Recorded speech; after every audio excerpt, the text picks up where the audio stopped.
Assalamualaikum warahmatullahi wabarakatuh. Perkenalkan, nama saya Sylvia Ika Nurrahyuni dengan NIM 13 12 300 199.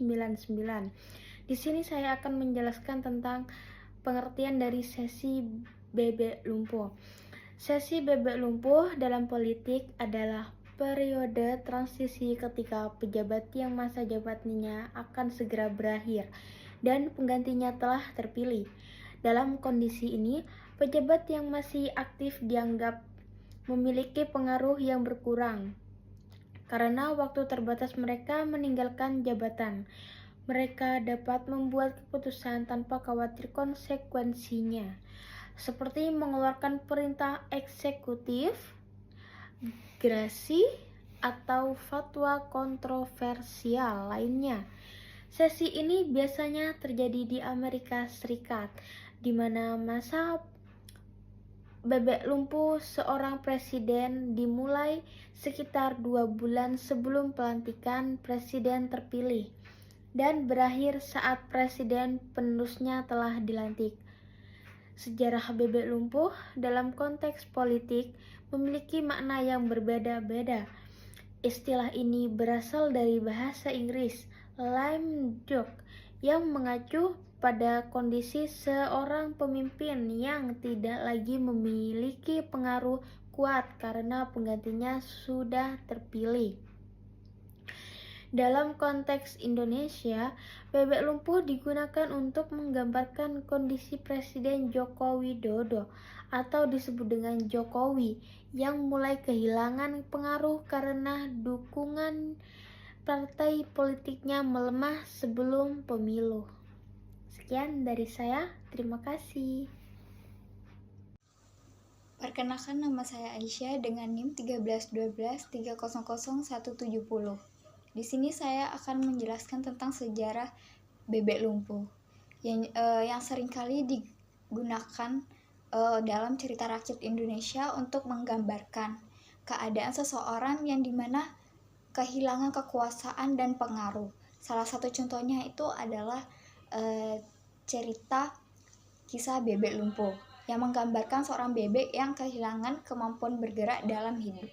Dalam cerita bebek lumpuh itu digunakan sebagai simbol untuk menggambarkan seseorang yang dulunya memiliki kekuasaan dan pengaruh, tetapi kemudian kehilangan kemampuan tersebut.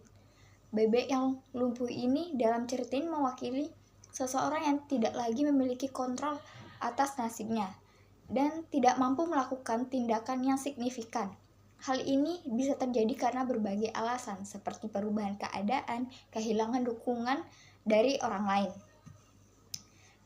Sampai sekarang, bebek lumpuh ini sering digunakan untuk menggambarkan situasi di mana keputusan yang sering dihindari karena pejabat yang masih menjabat tidak memiliki dukungan politik yang cukup. Misalnya setelah pemilihan umum yang terjadi, yang biasanya kita lakukan ketika pemilihan pejabat yang baru.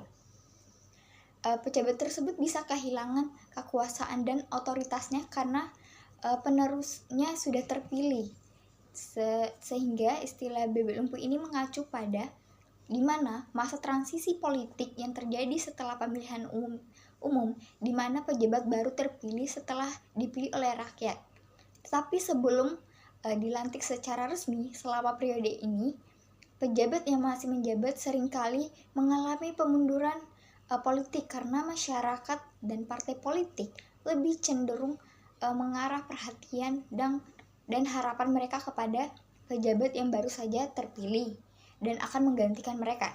Dalam konteks ini, keputusan politik yang penting seringkali dihindari oleh pejabat yang masih menjabat karena mereka sadar bahwa keputusan tersebut itu mungkin tidak memiliki legitimasi atau kuat dan tidak akan mendapatkan dukungan yang diperlukan. Pejabat terpilih juga mungkin mengalami kesulitan dalam mempengaruhi kebijakan atau mengambil suatu. Assalamualaikum warahmatullahi wabarakatuh. Perkenalkan, nama saya Gaza Nurwawi Agung dengan NIM 1312300184.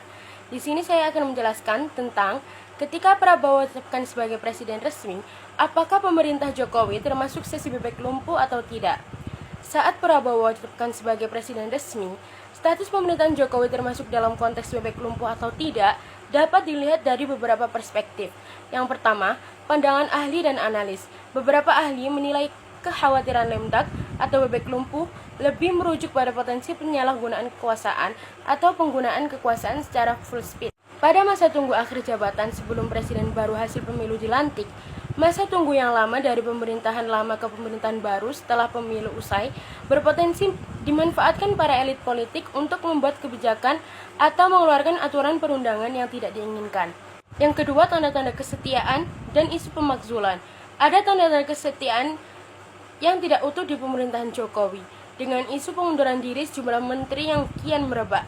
Isu pemakzulan Jokowi juga muncul, dan pembelahan jajaran eksekutif atau masa bebek lumpuh bisa diatasi sepanjang Presiden Jokowi mampu mengendalikan dirinya dan para menterinya.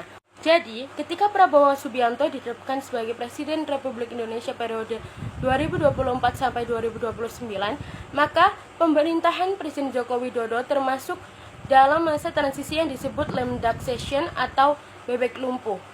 Masa transisi ini terjadi karena Jokowi telah menyelesaikan masa jabatannya dan Prabowo Subianto akan menggantikannya. Dalam prakteknya, Lemdaksation dapat berpotensi mengganggu kinerja pemerintahan karena legitimasi yang lemah. Sehingga perlu antisipasi secara hukum untuk mempersingkat masa transisi dan mengoptimalkan fungsi pemerintahan. Sekian dari saya. Wassalamualaikum warahmatullahi wabarakatuh.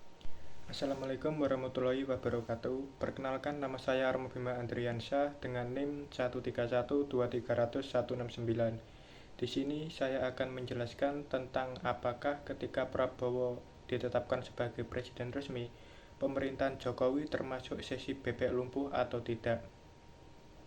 Pemerintahan Jokowi tidak secara langsung termasuk sesi bebek lumpuh ketika Prabowo ditetapkan sebagai presiden resmi.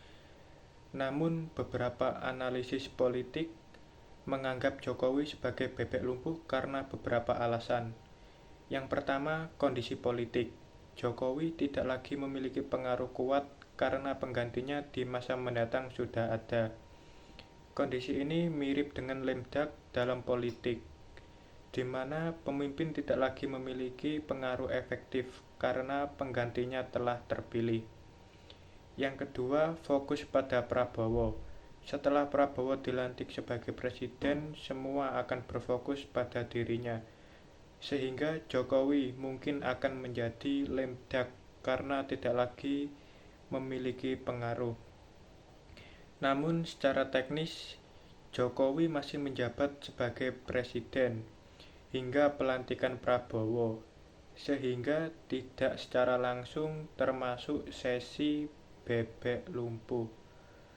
Ketika Prabowo ditetapkan sebagai presiden resmi, pemerintahan Jokowi termasuk dalam fase bebek lumpuh atau Lemdak.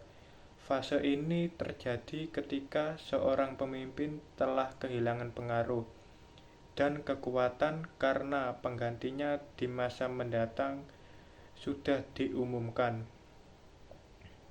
Dalam kasus ini, Prabowo telah diumumkan sebagai presiden terpilih, dan Jokowi tidak lagi memiliki pengaruh yang signifikan karena masa jabatannya sebagai presiden akan segera berakhir. Fase ini biasanya ditandai dengan penurunan kekuatan dan legitimasi pemimpin yang sedang bertransisi ke penggantinya.